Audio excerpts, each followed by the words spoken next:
Assalamualaikum warahmatullahi wabarakatuh. Saya Ria Dian Pertiwi, NIM 2011-80232. Materi yang akan kita bahas pada video pembelajaran kali ini yaitu tentang zakat fitrah dan zakat mal.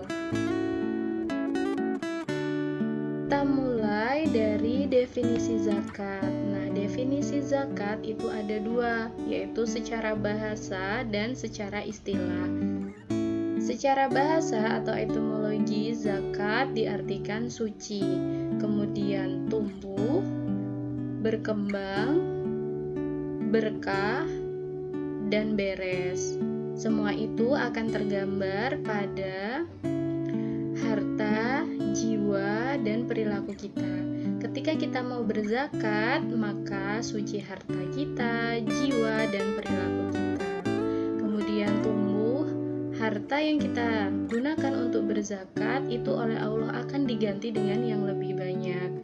Kemudian jiwa kita tumbuh menjadi jiwa yang mempunyai perilaku yang baik, dan seterusnya. Secara istilah atau terminologi, zakat adalah kadar harta tertentu yang diberikan kepada yang berhak menerima dengan syarat tertentu. Artinya, zakat itu ada kadarnya dan zakat itu juga ada yang berhak menerimanya. Kan ada yang tahu macam-macam zakat? Nah, macam-macam zakat itu ada dua. Yang pertama yaitu zakat fitrah atau zakat jiwa, kemudian zakat mal atau zakat harta. Nah, kita bahas yang pertama yaitu tentang zakat fitrah. Pengertian zakat fitrah adalah secara bahasa artinya kesucian. Nah, kalau sedangkan secara istilah, zakat fitrah adalah zakat yang wajib dikeluarkan setiap jiwa atau orang mukmin di bulan Ramadan. Jadi, zakat fitrah adalah zakat kesucian yang mana dikeluarkan setiap bulan Ramadan atau setelah kita melaksanakan ibadah di bulan suci Ramadan. Kemudian, hukum zakat fitrah itu apa sih? Hukum zakat fitrah yaitu wajib atau fardu ain. Artinya di sini apabila dikerjakan dia akan mendapatkan pahala dan apabila ditinggalkan maka dia akan mendapatkan dosa. Bahan-bahan apa saja yang bisa dipakai untuk berzakat? Bahan yang bisa dipakai untuk berzakat yaitu bahan makanan pokok yang dia itu mempunyai sifat mengenyangkan, banyak ditanam orang dan tahan lama. Nah, kalau di Indonesia saat ini, bahan makanan pokok kehidupan sehari-hari adalah beras. Lalu, berapa kadar yang harus kita keluarkan untuk berzakat? Nah, kadar zakat yang harus dikeluarkan setiap jiwa adalah 1 sok atau 3,1 liter atau sama dengan 2,5 kilogram. Jadi kita ingat bahwasanya kewajiban setiap jiwa, setiap umat itu wajib mengeluarkan zakat 2,5 kilogram per jiwanya.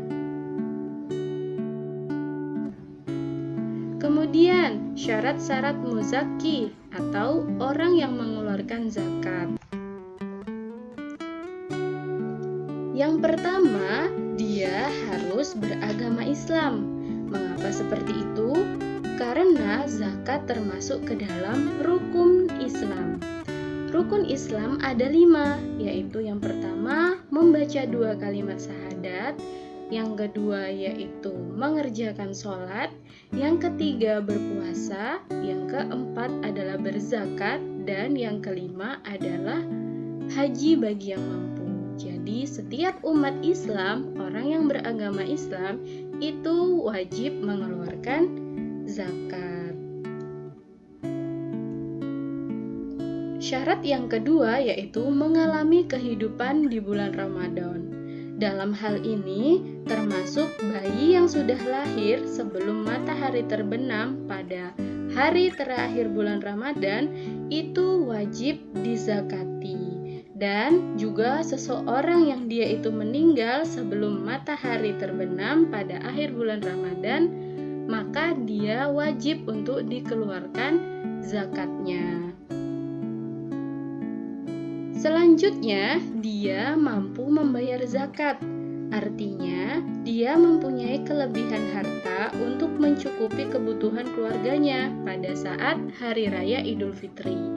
Jikalau seseorang tersebut tidak mampu untuk membayar zakat, berarti dia adalah mustahik, orang yang berhak menerima zakat. Selanjutnya, rukun zakat fitrah itu apa aja sih? Nah, rukun zakat fitrah yang pertama, dia itu harus mempunyai niat. Karena niat di sini adalah sesuatu hal yang sangat pokok. Innama a'malu biniyah, sesungguhnya segala sesuatu itu tergantung pada niatnya. Kemudian adanya muzaki atau orang yang mengeluarkan zakat. Kemudian adanya mustahik. Ingat, mustahik adalah orang yang berhak menerima zakat. Dan yang keempat yaitu adanya harta. Nah, di sini ada yang tahu bagaimana niat untuk berzakat fitrah? Nah, niatnya adalah nawaitu an ukhrija zakatal fitri an nafsi fardolillahi ta'ala, yang artinya saya berniat mengeluarkan zakat fitrah untuk diriku sendiri karena Allah Ta'ala. Nah, tadi sudah tahu syarat, rukun, sekarang waktu berzakat fitrah itu kapan? Nah, waktu berzakat fitrah itu ada 3. Yang pertama, waktu takjil. Waktu takjil untuk membayar zakat fitrah itu dibolehkan.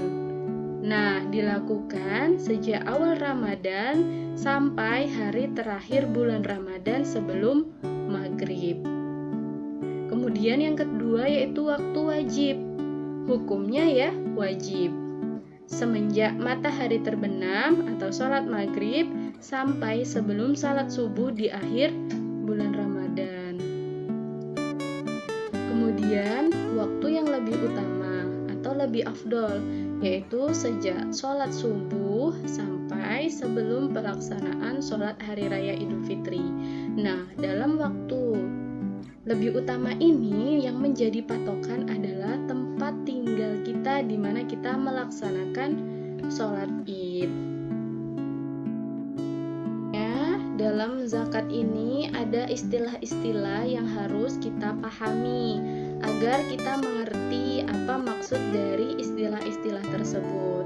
Yaitu yang pertama, nisab atau batas minimal harta yang wajib dikeluarkan. Kemudian ada yang namanya haul. Haul itu adalah batas minimal harta dari segi waktu telah mencapai 1 tahun. Nah, kemudian mustahik. Mustahik itu adalah orang yang berhak menerima zakat. Kemudian muzaki adalah orang yang wajib mengeluarkan zakat. Harus diingat ya, semua ini sangat berkaitan dengan zakat. Selanjutnya yaitu zakat mal. Harta kita itu merupakan karunia yang Allah Subhanahu wa Ta'ala berikan kepada kita. Maka dari itu, kita tidak boleh menganggap bahwa semua harta kita itu adalah hasil kerja keras kita, melainkan harta itu adalah titipan dari Allah Subhanahu wa Ta'ala untuk kita gunakan dengan sebaik mungkin. Dan di dalam sebagian harta kita itu terdapat bagian orang lain atau hak orang lain yang harus kita berikan. Maka dari itu, dalam hal ini zakat mal atau zakat harta perlu kita ketahui dan perlu kita bahas. Mulai dari pengertian zakat mal itu sendiri. Yang pertama, zakat mal adalah zakat atas harta yang dimiliki seseorang. Jadi ketika seseorang memiliki harta sudah mencapai nisab dan haulnya, maka ia mempunyai kewajiban untuk mengeluarkan zakat tersebut. Kemudian secara istilahnya, zakat mal dikeluarkan untuk membersihkan harta yang dimiliki dengan memberikannya kepada orang-orang yang berhak menerimanya dengan kadar dan syarat-syarat yang telah ditentukan oleh agama. Jadi zakat mal itu akan membersihkan pada harta kita. Kadar zakat yang harus kita keluarkan, zakat harta yang harus kita keluarkan yaitu 2,5%. Kemudian syarat-syaratnya atau kriteria dari zakat harta itu apa aja? Nah, yaitu meliputi yang pertama beragama Islam. Kembali lagi bahwasanya zakat merupakan salah satu dari rukun Islam. Kemudian dimiliki secara sempurna, melebihi nisab, melewati haul, melebihi hajat atau kebutuhan, selamat dari hutang. Artinya harta itu memang benar-benar miliknya, tidak karena pinjaman. Nah, kita berlanjut pada mustahik zakat. Apakah ada yang ingat mustahik itu apa? Ya, mustahik adalah orang yang berhak menerima zakat. Di sini berdasarkan surat At-Taubah ayat 60 dijelaskan ada 8 orang yang berhak menerima zakat. Yaitu yang pertama lil fuqara atau fakir. Kemudian yang selanjutnya miskin. Kemudian amil, mu'alaf, budak atau rikob, ghorim, sabilillah, ibnu sabil. Fuqara artinya dia itu tidak mempunyai penghasilan sama sekali. Sedangkan miskin, dia itu masih punya penghasilan akan tetapi tidak cukup untuk menghidupi kehidupannya sehari-hari. Nah, amil itu sendiri adalah petugas pengumpul zakat sampai kepada pembagiannya.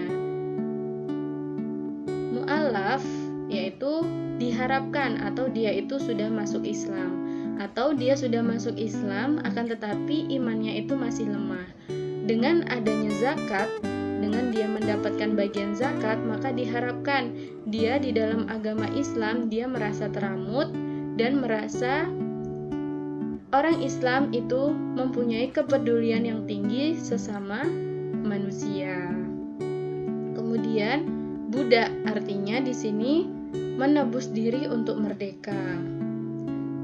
Ghorim itu orang yang keberatan hutang atau untuk menyambung hidupnya itu menggunakan hutang. Kalau dia tidak berhutang maka dia itu tidak bisa bertahan hidup.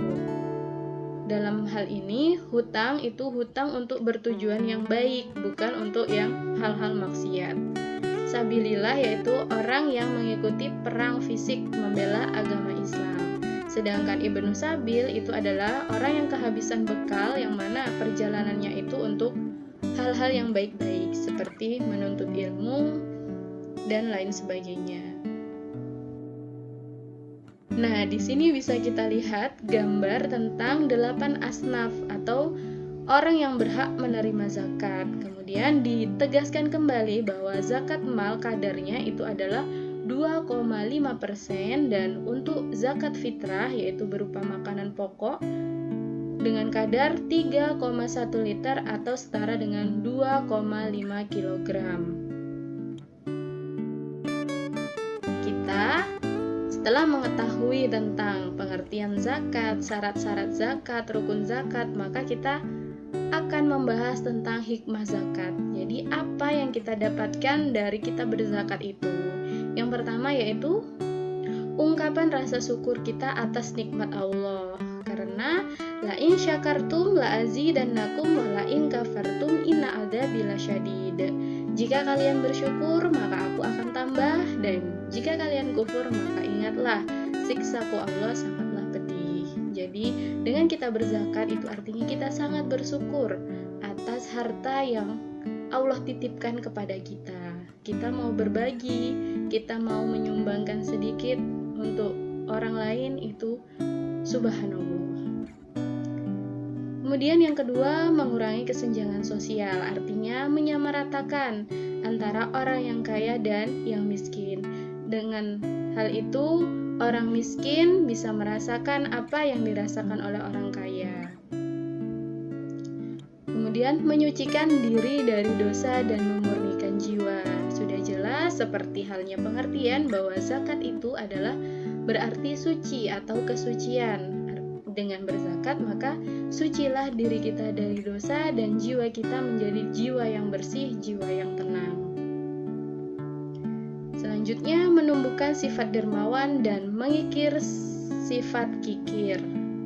Selanjutnya alat pembersih harta dan menghindarkan dari ketamakan orang jahat. Selanjutnya menolong, membantu dan membina kaum duafa. Kemudian mewujudkan tatanan masyarakat yang sejahtera, rukun dan damai. Semoga bermanfaat. Jadi semuanya itu sangat penting untuk kita pelajari agar kita tidak terlena bahwasanya harta yang kita miliki merupakan titipan Allah dan sebagian dari harta kita itu ada hak orang lain yang harus kita tunaikan.